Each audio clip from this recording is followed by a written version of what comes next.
प्यारे मित्रों, आज मैं आपको चांदनी रात के प्राकृतिक वातावरण में भागीरथी गंगा में नौका विहार के अलौकिक आनंद की अनुभूति कराने के लिए ले जा रहा हूँ, जिसका वर्णन श्री सुमित्रा नंदन पंत जी ने अपनी रचना गुंजन के नौका विहार नामक शीर्षक में किया है। शांति स्निग्ध ज्योत्सना उज्ज्वल, अपलक अनंत नीरव भूतल, सैकत सैया पर दुग्ध धवल, तनवंगी गंगा ग्रीष्म विरल, लेटी है शांत क्रांत निश्चल, तापस वाला गंगा निर्मल, शशिमुख से दीपित मृदु करतल, लहरे उर पर कोमल कुंतल, गोरे अंगों पर सिहर सिहर, लहराता तार तलल सुंदर, चंचल अंचल सा नीलांबर, साड़ी सी सिकुड़न सी जिस पर, शशि की रेशमी विभा से भर, सिमटी है वर्तुल मृदुल लहर। प्रस्तुत पद में सुमित्रा नंदन पंत जी ने चांदनी रात में अपने मित्रों के साथ गंगा में किए गए नौका विहार का मानवीकरण अलंकार का प्रयोग करते हुए मनोहारी चित्रण किया है। चारों तरफ शांत, स्निग्ध और उज्जवल चांदनी छिटकी हुई है। अपलक अनंत नीरव भूतल, भूतल धरती, नीरव शब्द रहित, आकाश, अनंत मतलब आकाश, आकाश एक टकटकी लगाए हुए इस शांत धरती को देख रहा है। सैकत सैया पर दुग्ध धवल, इस बालू की, सैकत मतलब बालू, इस बालू रूपी सैया बिस्तर पर दुग्ध, दूध के समान श्वेत, तनवंगी गंगा ग्रीष्म विरल। तनवंगी, तनु धन अंगी, मतलब तनु मतलब पतली, अंगी जिसका पतले अंग वाली, उस पतले अंग वाली गंगा का ऐसे बताया जैसे वह बालू की सैया पर कोई छरहरे पतले बदन वाली स्त्री ग्रीष्म गर्मी से व्याकुल होकर लेटी हुई है। तापस बाला गंगा निर्मल, शशिमुख से दीपित मृदु करतल, लहरें उर पर कोमल कुंतल। कवि कहता है कि निर्मल गंगा किसी तपस्विनी स्त्री के भांति लग रही है और निर्मल गंगा में चंद्रमा का बिंब पड़ रहा है। चंद्रमा का बिंब ऐसा प्रतीत होता है जैसे वह तपस्विनी स्त्री अपनी कोमल हथेलियों पर चंद्रमा रूपी मुख रखकर लेटी हुई है। लहरें उर पर कोमल कुंतल, और उसके कुंतल मतलब बाल, लहरें ऐसे प्रतीत हो रही हैं जैसे उसके वक्षस्थल पर कोमल केश लहरा रहे हैं। यहाँ मानवीकरण अलंकार का प्रयोग हुआ है। गोरे अंगों पर सिहर सिहर, लहराता तार तरल सुंदर, चंचल अंचल सा नीलांबर। तारों से भरे हुए आकाश की चंचल परछाई निर्मल गंगा के जल में पड़ती हुई ऐसी प्रतीत होती है मानो उस तपस्विनी स्त्री के गोरे गोरे अंगों को स्पर्श से बार बार कांपता हुआ तारों जड़ा उसका नीला आंचल लहरा रहा हो। साड़ी सी सिकुड़न सी जिस पर शशि की रेशमी विभा से भर, सिमटी हैं वर्तुल मृदुल लहर। उस नीले आंचल पर चंद्रमा की चांदनी में प्रकाशित गोल गोल टेढ़ी मेढ़ी वलखाती लहरें ऐसी प्रतीत होती हैं, वर्तुल मतलब टेढ़ी, टेढ़ी मेढ़ी लहरें ऐसी प्रतीत होती हैं मानो गंगा की तपस्विनी स्त्री की उस रेशमी साड़ी में सलवटें पड़ गई हों। इसमें काव्यगत सौंदर्य में लिखेंगे, इसमें श्रृंगार रस है, अलंकार मानवीकरण अलंकार है, उपमा अलंकार है, अनुप्रास है, गुण माधुर्य है और लक्षणा शब्द शक्ति है। आगे बढ़ते हैं।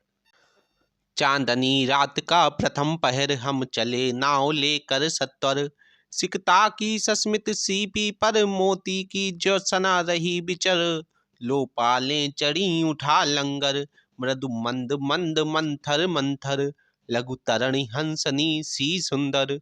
तिर रही खोल पालों के पर, निश्चल जल के सुचि दर्पण पर।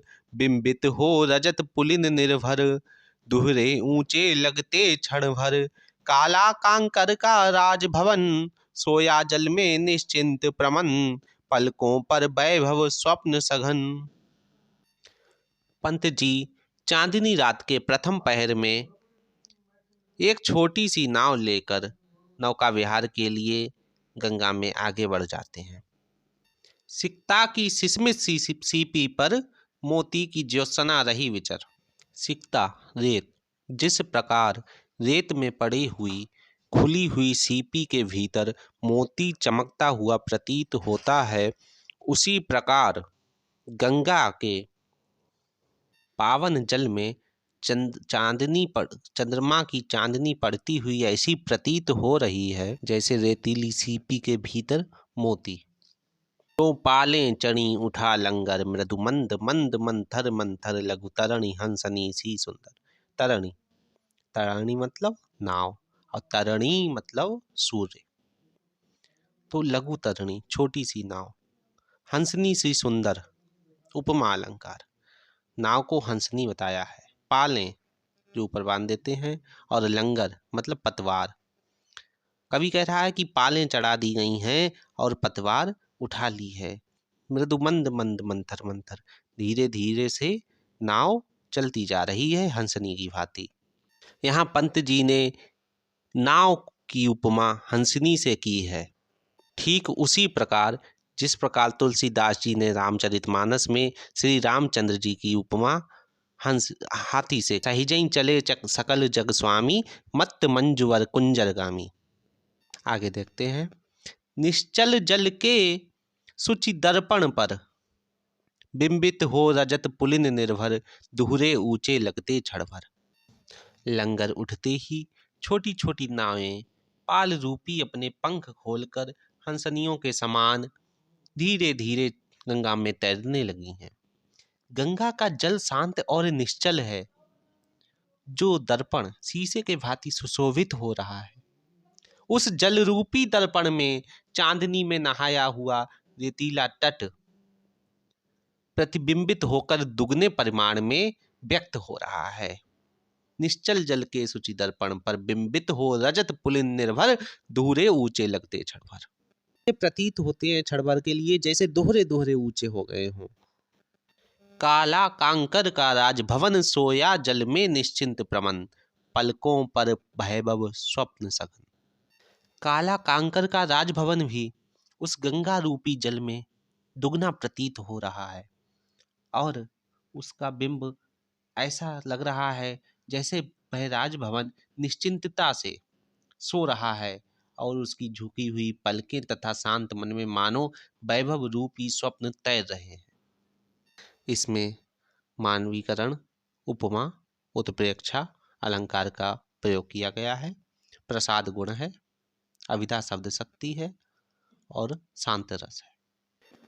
नौका से उठती जल हिलोर, हिल पड़ते नभ के ओर छोर। विस्फारित नयनों से निश्चल, कुछ खोज रहे चल तारक दल। ज्योतित कर जल का अंतस्थल, जिनके लघु दीपों को चंचल। अंचल की ओट किए अविरल, फिरती लहरें लुक छिप पल पल। सामने शुक्र की छवि झलमल, पैरती परी सी जल में कल। रूप भरे कचों में हो ओझल, लहरों के घूंघट से झुक झुक।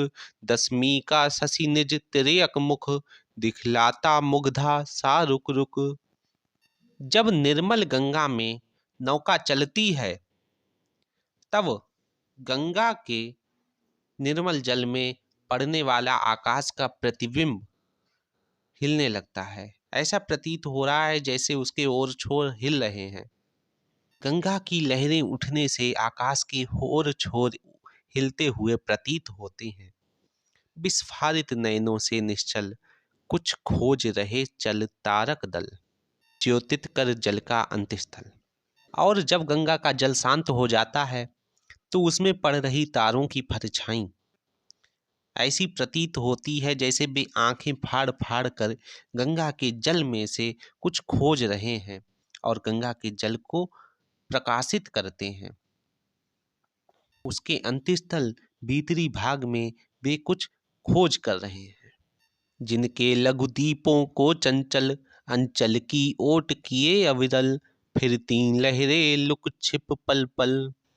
इन तारों रूपी छोटे छोटे दीपकों को गंगा की लहरें लुक छिप छिपती छिपाती अपने आंचल की ओट में छिपाए हुए बड़ी सघनता से इन सघन तारों के समूहों को अपने आंचल में छिपाकर कभी लुक सामने शुक्र की छवि झलमल, पैरती परी सी जल में कल, तू फरे कचों में हो ओझल।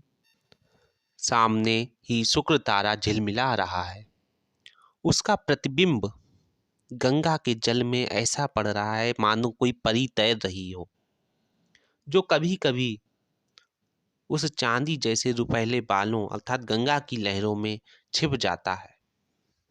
लहरों के घूंघट से झुक झुक दसवीं का शशि निज तिर्यक मुख, दिखलाता मुग्धा सा रुक रुक।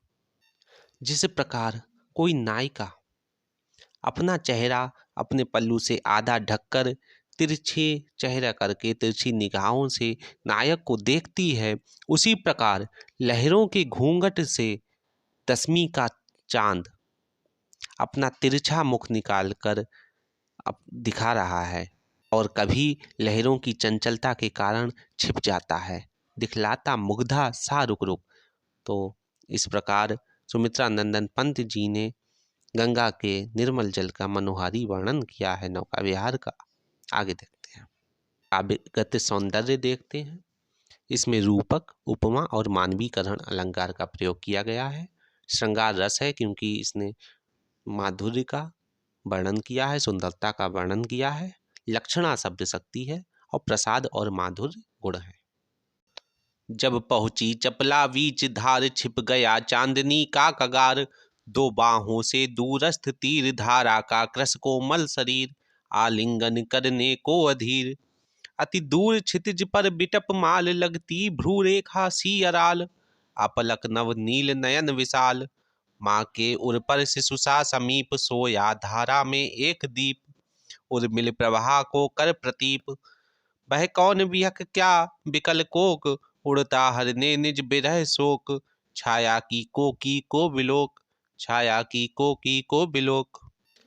कवि पंत कहते हैं, जब हमारी नौका गंगा की बीच धारा में पहुंची तो हमारी दृष्टि से चांदनी से चमकता हुआ वह रेतीला किनारा ओझल हो गया।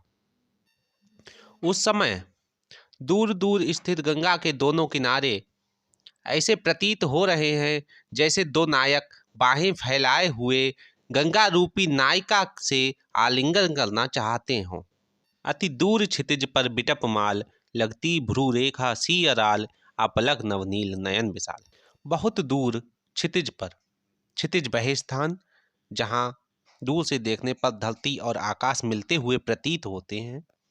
क्षितिज पर वृक्षों की एक लंबी लाइन पंक्ति है जो धरती की छटा को निहारते हुए आकाश की नयनों की तिरछी भौं के समान दिख रही है। माँ के उर पर शिशुसा समीप, सोया धारा में एक दीप, उर्मिल प्रभा को कर प्रतीप।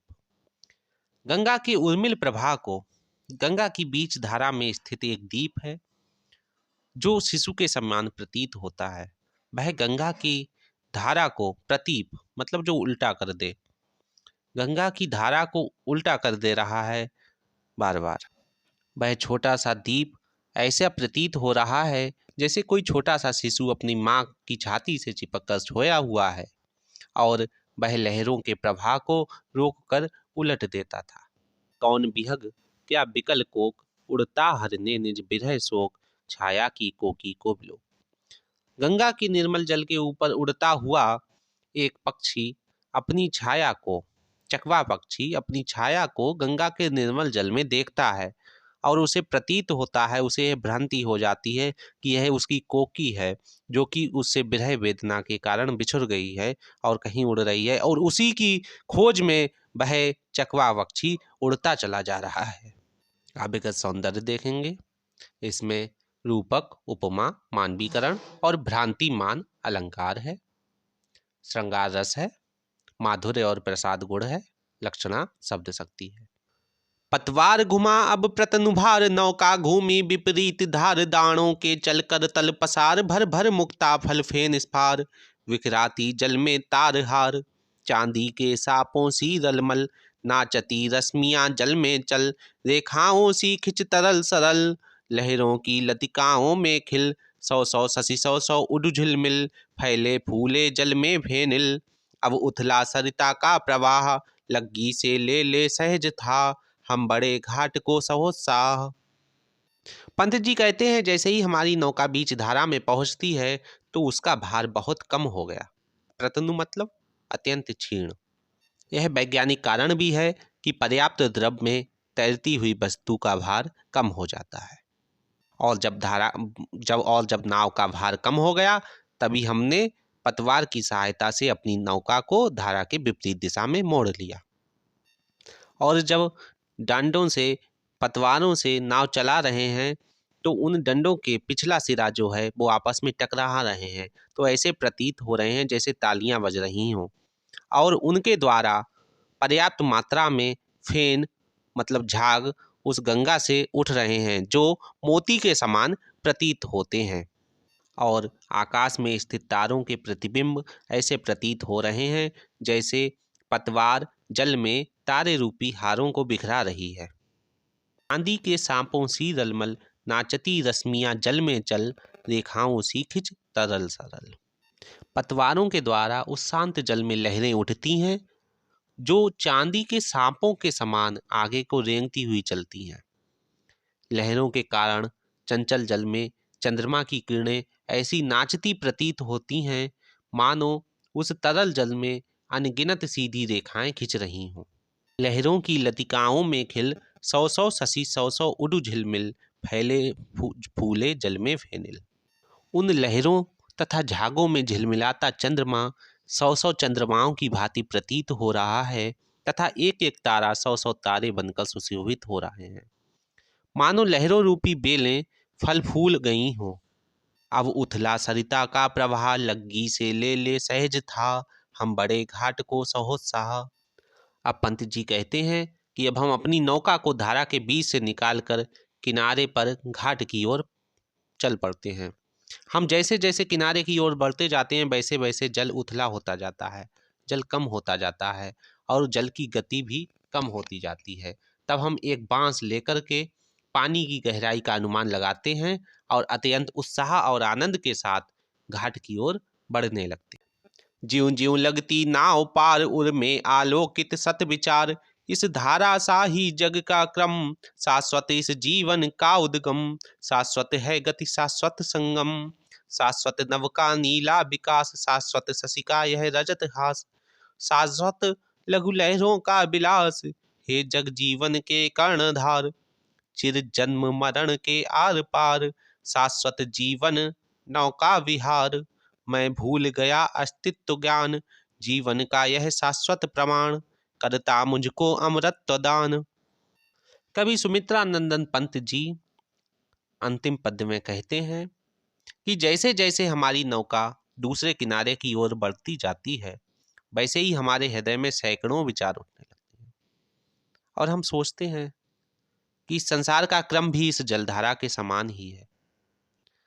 जिस प्रकार यह जलधारा निरंतर बहती चली जा रही है, कभी समाप्त नहीं होती, और जो जल आगे बह जाता है उसका स्थान पीछे से आ रहा जल ले लेता है।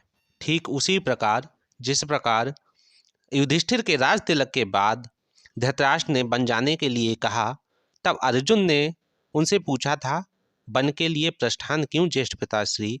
तब कुंती ने शब्द कहे थे, बन इसलिए पुत्र, जब तक अतीत अपना स्थान रिक्त नहीं करेगा तब तक वर्तमान अपना नूतन स्थान ग्रहण नहीं करेगा।